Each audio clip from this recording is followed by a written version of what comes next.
This is beginning to be the usual scene along Interstate 80. Travelers heading toward Reno stopping at chain checkpoints along the way. That's where we ran into Sierra. Just like the mountains. She's traveling to Lake Tahoe for Valentine's Day. We have friends that rented a cabin and they invited us up and then they gave us a little warning. CHP officials closed off parts of the interstate after reports of several spinouts and low visibility. Snow and slushy conditions forcing drivers to slow down as plows continue to clear the roadways. I'm a little apprehensive about this, so I was extra cautious. While most drivers are just trying to make it through. Well, hopefully everything, just goes good for us.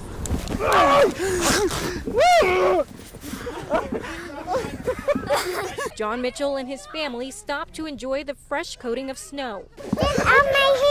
As snow levels are continuing to fall. It's going to get worse, I think, by tomorrow. These drivers have a warning for people braving the winter weather in the Sierra. Just be smart. Make sure you have your chains. Listen to the instructions for sure. If we see something here that we really, really love, it's going to be our new treasure because we lost all of our treasure. Months after the campfire took her paradise home and all her belongings, Sally Galloway still has one thing left: the memory of almost dying. So I called my mom first, told her that there was nowhere to go and I wasn't going to make it. The car was filling up with smoke. With no home left in paradise, Galloway now lives in Placer County. They could use couches, they could use nightstands. The building and everything inside is called the South Placer Acting Resource Community, or SPARC. We've got a family donating a whole house Saturday that we got to go pick up. Thousands of donated items specifically for campfire survivors now living in Placer County. We just realized that there was a need for a local place in South Placer County to be able to have this hub to provide families that are staying here. This building in Rockland is owned by St. Matthew's Lutheran Church, but they don't need it until the spring, meaning SPARC co-founder Darren Wisner can load it up with all the essentials campfire survivors need. Plates, paper towels, toilet paper. Oh, a can opener. In items that are beyond essentials, but make all the difference. The everyday stuff that you don't maybe think of. For Brian Reed, who's dealing with multiple sclerosis, losing his walker when his Magalia home burned was devastating. I grabbed my 2 cats, and that's all I got out with.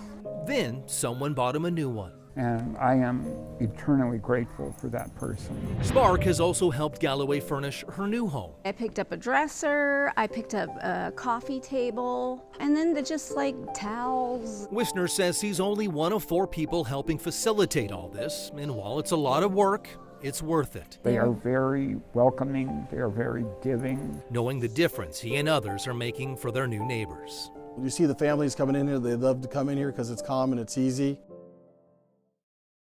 Okay, it's not the first time it's doing it. Sacramento police say a serial flasher has struck numerous times in the past 3 weeks. He stopped right on the side of me because I didn't know who it was. I looked in the car and that's when I noticed he was exposing himself. Angel Morla may be the latest victim of the suspect, who police say has been exposing himself to young women, many of them minors, in the Land Park and Pocket neighborhoods. Morla was on a break from work on Mack Road Tuesday night when the suspect confronted her in his car. He had sat up and he looked out his window, and that's when he had turned around and looked at me again and then parked right in front of me. His pants were down and then he was... After I had seen what he was doing, I cussed him out. I told him to get the out of here. He has to leave. And then he laughed and he just pulled away. Morla says she hadn't heard of the 8 earlier reports of the serial flasher before her own experience last night. I was shocked, and I wish I had pepper spray because then I would have got him. The suspect has hit several locations in the south part of the city, one dating back to November last year.